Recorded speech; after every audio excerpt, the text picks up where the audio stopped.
ज्योतिबाचं दर्शन घेऊन, हेमाईचं दर्शन घेऊन आता आपण आपला लास्ट स्पॉट पन्हाळ्याकडे प्रस्थान करतोय.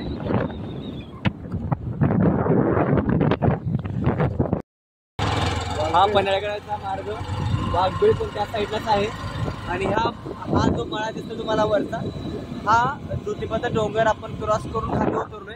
आणि त्या शेजारीच हा जो आहे हा पन्हाळ्याकडेचा मार्ग आहे. आणि तिकडे आपण आता प्रस्थान करतोय. सकाळी आपण बोललो होतो की कदाचित आपण जेव्हा पन्हाळ्यावर पोहोचू ना त्यावेळेस पाऊस पडेल. आणि बघा जस्ट 5 मिनिट झाले आम्ही पन्हाळ्यावर पोहोचलोय, छत्रपती शिवाजी महाराजांच्या भूमीमध्ये. आणि पावसाला सुरुवात झाली. थोड्या वेळानंतर आपण किल्ल्यावर जाणार आहोत, पण थोडंसं पावसामध्ये भिजूया. थोड्या वेळानं परत भेटूया. किल्ले पन्हाळगड आपण पोहोचलेलो आहोत. आणि इथं तुम्ही बघू शकता असली तुफान तुफान तुफान पाऊस पडतोय. पूर्ण हा जो परिसर आहे पूर्ण पावसामध्ये झालाय. तुम्हाला मी दिवसभरापासून अपडेट देतोय. अख्खा दिवसभर आपल्याला फक्त गारवा जाणवलाय.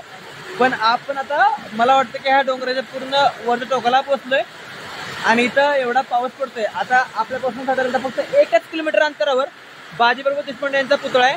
आणि जिथून आपण वर चढत आलतो हा डोंगर, त्या खालीच शिवाकाशीत, वीर शिवाकाशीत, ज्यांनी आपली प्राणांची आहुती दिली होती शिवाजी महाराजांचं प्राण वाचावे म्हणून, त्यांची समाधी. आणि आता इथं आपण जिथं आपण थांबलोय आपल्यापासून फक्त 1 किलोमीटर अंतरावर बाजीप्रभू देशपांडे यांचा पुतळा आहे.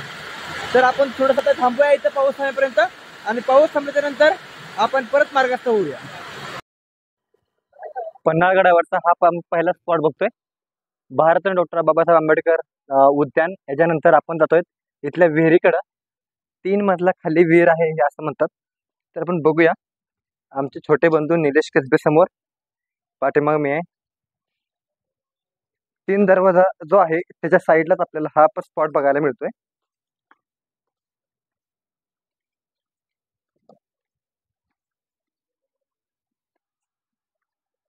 अच्छा, म्हणजे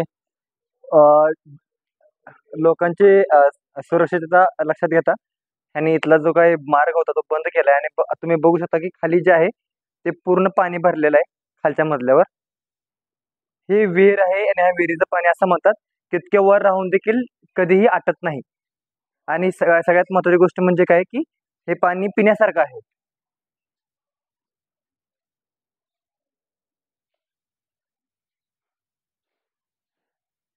इथला जो मार्ग आहे तो ह्या मार्गातून बाहेर आपले मावळे उभा राहायचे आणि बाहेरले जे शत्रू यायचे त्यांच्यावर ते नजर ठेवून असायचे.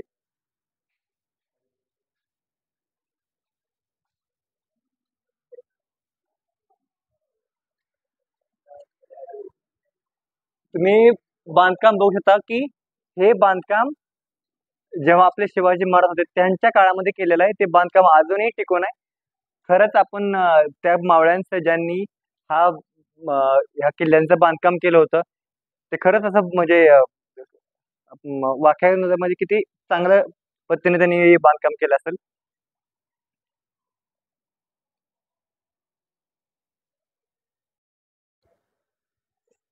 आपण थोडस जवळून बघायचा प्रयत्न करतो ह्या पाण्याला. तुम्ही बघू शकता की लोक येते येतील आणि कोणाचा पाय वगैरे घसरून पडेल वगैरे म्हणून कदाचित ह्यांनी पूर्ण असे बंद करून टाकलेलं आहे. आणि तुम्ही बघू शकता की आतमध्ये साईडला जे आहे ते पाणी पूर्णपणे भरलेलं आहे. आणि ही विहीर पूर्ण गडावरचे लोक पिण्यासाठी वापरायचे पाणी. खूप निवळसंग पाणी आहे. तुम्ही इथल्या भिंती बघू शकता, इथलं बांधकाम बघू शकता, जे आपले खूप जबरदस्त पद्धतीने याचं बांधकाम देखील केलं आपल्याला पाहायला मिळतंय. आजकालचे जे केलेले इमारती आहेत किंवा बिल्डिंग आहेत त्यांना तडे जातील, परंतु हे बांधकाम शिवाजी महाराजांच्या काळात केलं होतं आणि हे बांधकाम अजून देखील तसं ना तसं आहे. ह्याचा एक नवल म्हणलं तरी पण चालेल. आणि ही जे काय राहिलेला वारसा आहे हे जपणं तुमचं आमचं सगळ्यांचं काम आहे.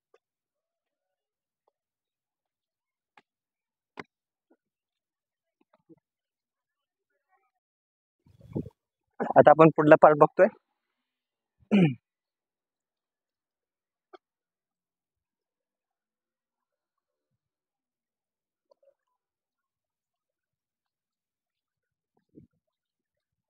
हा त्या विहिरीकडे जाण्याचा अजून एक मार्ग.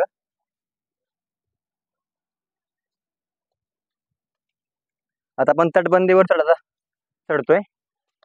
ही गडाची तटबंदी, हा बुरुज, ही गडाची तटबंदी. आणि तुम्ही बघू शकता की या भागातून इथं आपले मावळे ह्या तटबंदीच्या कडेला उभा असायचे आणि ते येणारा जो काय समोरून हा जो पूर्ण काय इलाका आहे किंवा हा जो परिसर आहे यामधून कोण जर शत्रू येत असेल तर त्यावर नजर ठेवायचा प्रयत्न करायचे. असं म्हणतात की ज्यावेळेस शिवाजी महाराजांना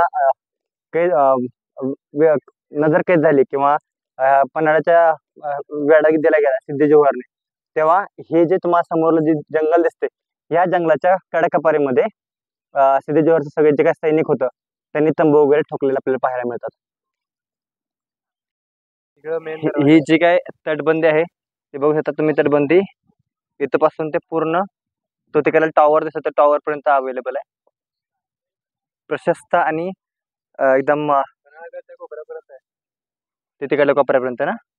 हा एकदम प्रशस्त अशा प्रकारचा हा गड किल्ला आहे.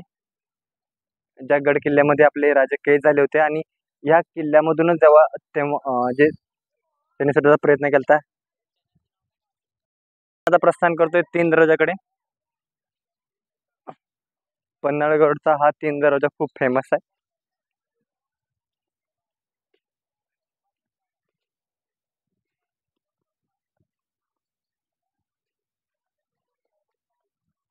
अजूनही या गडावर तटबंदी आहे आणि ती भरभक्कम अशी उभी आहे. ॲज अ खूप समाधानकारक अशी एक समाधान वाटण्याची गोष्ट आहे.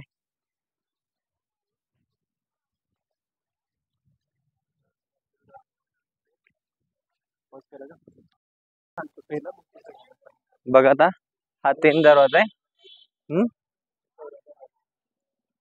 ह्याबद्दल थोडीशी माहिती ह्याच्यावर पण दिलेली आहे बघा.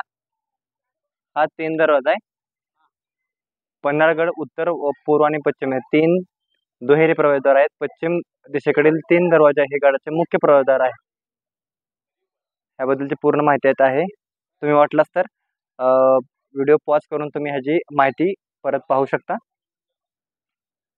1 मिनिट, सॉरी.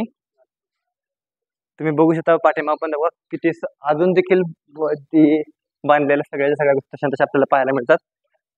आपण पुढे जातो आहेत.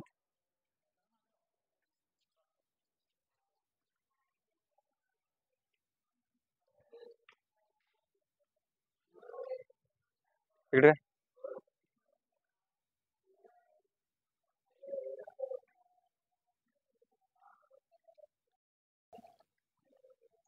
आपण 3 दरवाजामधून थोडस बाहेर निघतोय.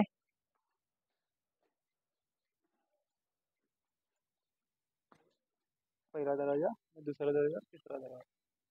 पहिला, दुसरा, तिसरा. अच्छा, म्हणून ह्याला 3 दरवाजे म्हणतात. फोटो काढतोय.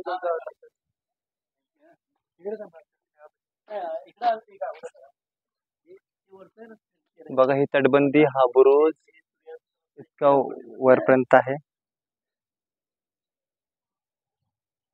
ही गडाचा प्रवेशद्वार, 3 दरवाजामधला हा एक भाग. सज्जा कोटेवर असणारी जी काही इमारत आहे, बुरुज आहे, त्या बुरुजातून आपण वर जातोय. ऍक्च्युली सज्जा कोटे बांधण्याचा सगळ्यात माझा उद्देश हा होता की जे काही मुस्लिम बांधव आहेत त्यांनी तिथं नमाज पठण करता यावं, त्यांना प्रार्थना करता यावी. किल्ल्यावरील असणारे जे काही मुस्लिम बांधव होते त्यांच्यासाठी केलेली महाराजांनी तरतूद आहे, ही सोय आहे. तुम्ही जर बघितलं तुम्हाला सगळं समजून जाईल. इथलं जे काही बांधकाम आहे ते देखील अगदी आपल्याला मस्जिद प्रमाणे पाहायला मिळाल. तुम्ही